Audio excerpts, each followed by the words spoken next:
It wasn't there the day before. We would have noticed a door standing in the middle of the woods, unattached to any wall or frame. It was tall, rotting, and deep crimson, like the color of dried blood left to bake in the sun. Ben almost walked right past it. "What the hell?" he muttered, stepping closer. Avery tilted her head. "It's just a door." But it wasn't. We all knew that. It didn't belong. It didn't make sense. Owen reached for the handle. "Don't," I said, surprising even myself. My voice cracked like I'd been screaming, though I hadn't said a word all morning. He paused, then smiled. "Curiosity kills cats," he said. "But we're not cats, right?" He opened it. There was nothing behind it. No forest, no clearing, just pitch black, no depth, no floor. It felt like if you stepped through, you'd keep falling until your bones remembered how to scream. Then from the dark, something exhaled, not wind. Breath. Hot, wet, alive. We ran. None of us said anything on the way back, not even Ben. But that night I dreamed of the door, and I woke up to find mud on my floor and pine needles in my bed. By the next day, we weren't the same. Avery kept checking the back of her neck like something was crawling up it. Ben was silent, just stared at things too long. Mirrors, doorways, the spaces under furniture. Owen drew symbols in his notebook during lunch. Circles with lines through them. Circles inside squares, each one darker than the last, like he was pressing too hard. I couldn't stop hearing the door creak open, even when I was alone, even when I was in the shower or walking to class. The worst part was, sometimes I looked up and thought I saw it again, just for a blink, in the middle of the street, in a neighbor's yard, in the corner of a dark hallway at school. Then it would vanish. I started losing time, just a minute here, 5 there. I'd look at the clock, and then suddenly I'd be somewhere else, at home, in the woods, staring at that empty space where the red door had been. Only it wasn't empty anymore. Something had left footprints, bare, human, but wrong, like the toes were too long, too many joints, like it had learned what feet were from a bad drawing. That night, I woke up standing in front of my closet, the door wide open, and in the darkness, I saw a second me, smiling. Avery said she hadn't slept since the door. "I hear things," she whispered, "when I close my eyes, whispering, clicking, like insects, but not." Ben nodded. "Yeah, in the vents." "What do they say?" I asked. Neither of them answered. That day at school, our reflections didn't sync. In the bathroom mirror, I moved my hand, and for half a second, the reflection lagged behind, then smiled when I wasn't. Avery wouldn't come inside my house anymore. She said the shadows were all wrong, said one of them, blinked at her. Owen stopped texting, then started again, but the messages were weird, out of order, sometimes just strings of numbers or symbols. I asked if he was okay. He sent back a picture. It was the red door, but it was inside his room. I called him. He answered, except it wasn't his voice. Just breathing and a low, guttural hum, like someone trying to remember how to sound human. When I hung up, my phone buzzed with a final message. "It's open again." The quietest ones always hear it first. Owen hadn't spoken in 3 days. At first, we thought he was just tired or maybe sick, but by day 4, he wasn't blinking much either. He just watched, stared at things a little too long, listened to corners like they were speaking to him. He stopped coming to school. His mom said he needed rest, but we knew better. Avery and I went to check on him. His bedroom window was open when we got there. Not wide, just a crack, just enough to let in the cold or let something out. The air in his room was wrong, heavy. It didn't move. It pressed down with aggressive weight. His bed was untouched. The light bulb overhead flickered a heartbeat rhythm that didn't match ours. And the walls, someone had scrawled symbols into the paint with something dark and sticky, almost tar-like. Avery ran her fingers over one of the symbols. She jerked her hand back. "It's warm," she whispered. Owen sat in the far corner, knees pulled to his chest, lips moving without sound. His eyes were fixed on something none of us could see. Then he spoke. "They hum when they're near," he said, voice cracked like splintered wood. "But only the ones who are quiet can hear them." We asked what he meant, but he wouldn't say more.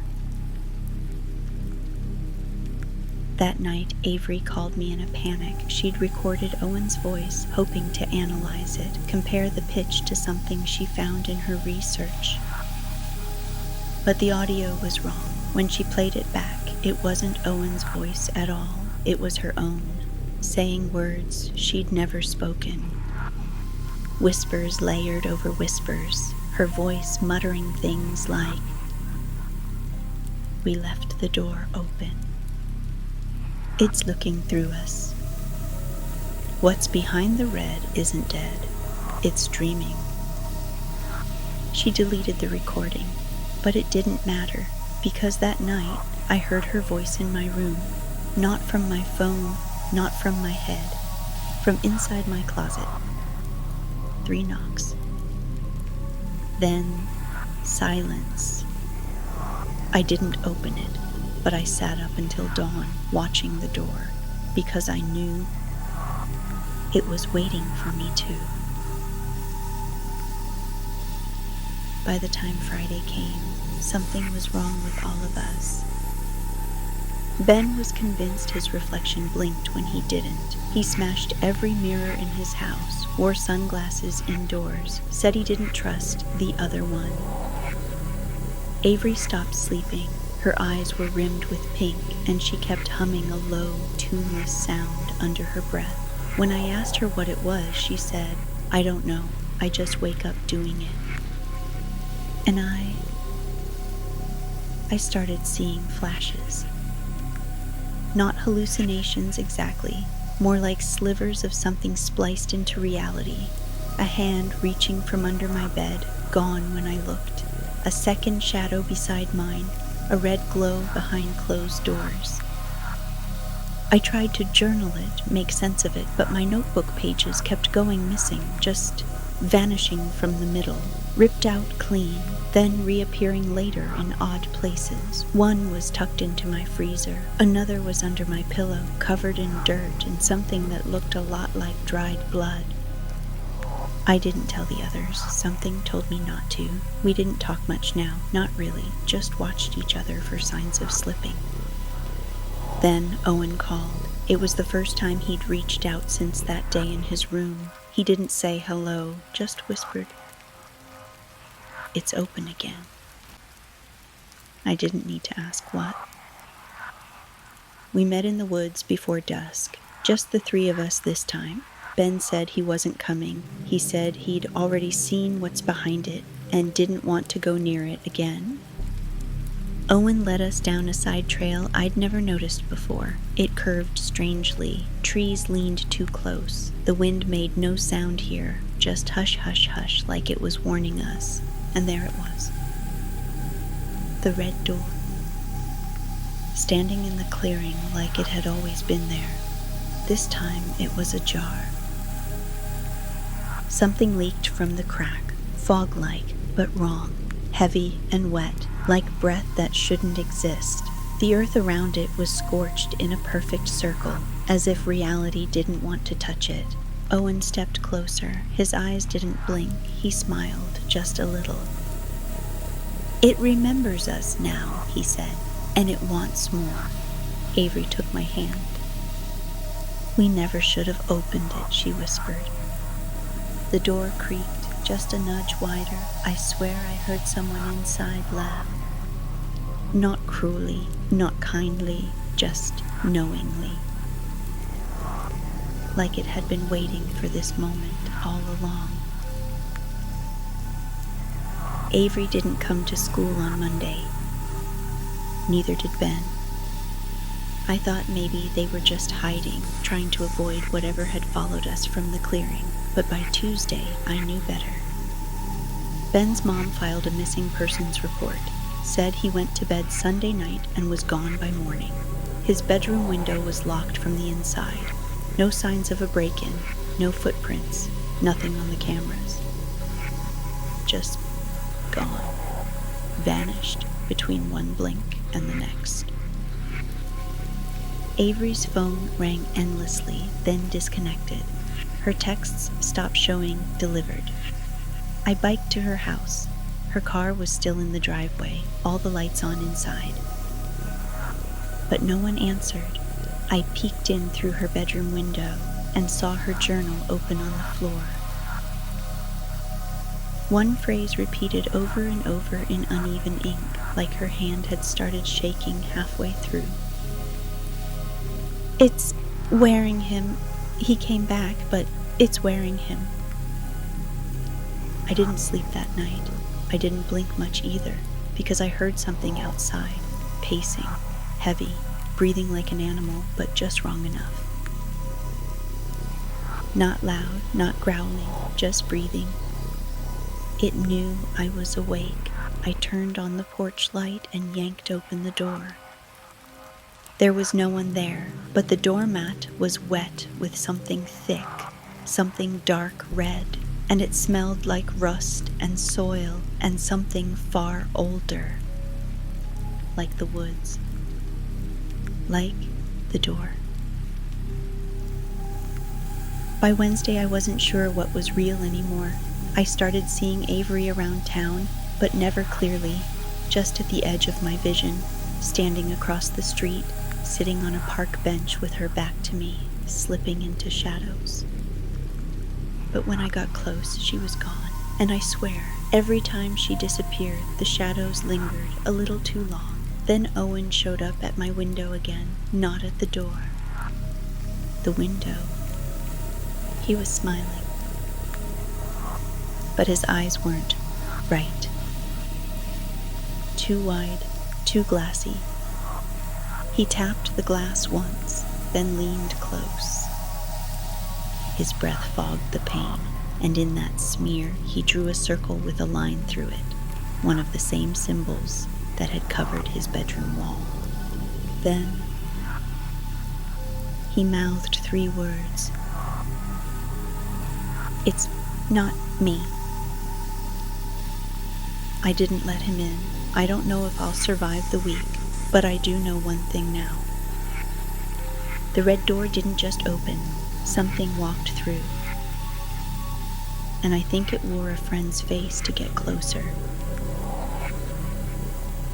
I stopped trusting the lights. The ceiling bulb in my room began flickering in patterns, not at random, but in 3s, like it was spelling something, like it was answering something I hadn't asked yet. Every time it blinked out, I saw movement, shapes in the dark, tall, slow-moving things that didn't care if I was watching. And I was always watching now. My sleep came in 2-minute snatches, blips of blackness between breaths, between blinks, but each time I woke, things were different. Furniture slightly shifted, a framed photo of me and the others turned backward. My door unlocked, even though I never unlocked it. On Sunday morning, there was dirt under my fingernails, not just regular dirt. It was black, like ash soaked in blood, and there was pine stuck in my hair. I hadn't gone outside. I would have remembered if I had, wouldn't I? At 3:13 a.m., I woke to find my phone on, screen glowing with a video recording I hadn't started. The camera was pointed at my closet. The door was open. I pressed play. my hands shaking. For 23 seconds, the screen showed nothing, just a black square where my closet should have been. Then a face. But not a normal face. No eyes, no lips, just a suggestion of a human head, like it was being pressed through fabric or through something thicker. Its skin shimmered like water over oil. It leaned forward until its outline kissed the edge of the camera lens. Then whispered my name, not from the speaker, from behind me. I dropped the phone, didn't look back, didn't move. I sat like that until dawn, staring into the light, because darkness was no longer just an absence. It was a presence now, a thinking, breathing thing. Something was wearing the night like skin, and I had a sinking, frozen thought. It was learning to wear me next. We met one final time. Not because we wanted to, but because we were all having the same dream.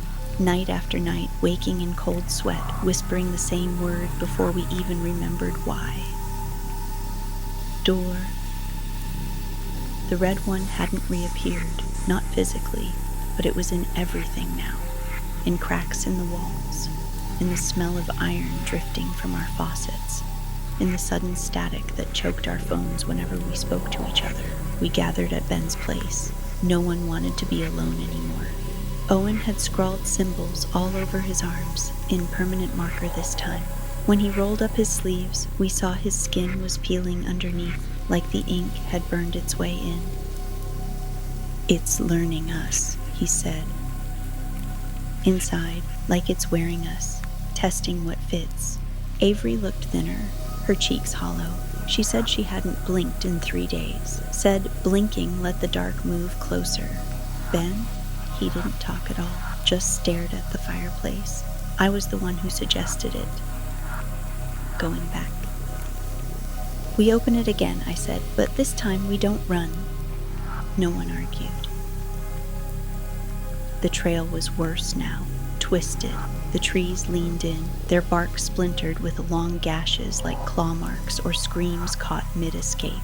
The pine needles underfoot were blackened, sticky, like coagulated sap or blood. The door stood there just as before,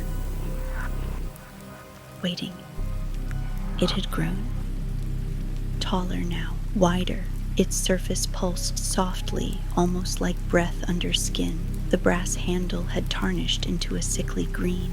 We stood before it, 4 of us, friends once, strangers now bound by something bigger. "We don't go through," I said. "We make it go back." No one knew what that meant, but the wind picked up and the door creaked open, this time without anyone touching it. A sound poured out. Not a scream, not a voice. A feeling, heavy, like despair dipped in tar. The trees bent away from it. A shadow stepped forward, or many shadows stitched into one impossible thing. A face tried to form, one eye, a mouth, a second eye, but they were in the wrong places. Everything was shifting, as if it couldn't hold shape here. But it was trying. We held our ground. Owen's cymbals began to bleed. Avery started to hum an old tune, something like a lullaby, though she didn't know why. Ben finally whispered a single word. "Run." But none of us moved. Instead, I reached forward and shut the door. It didn't resist. It wanted to stay, but it wasn't strong enough. Not yet.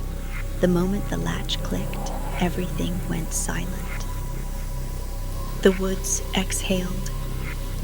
The trees straightened, and the red door vanished. We stumbled home as the sky lightened. Not sunrise, just an imitation, a dull gray pretending to be morning. We survived, but none of us slept that night because we all heard the same creak. From somewhere in our own houses, the end. Or is it?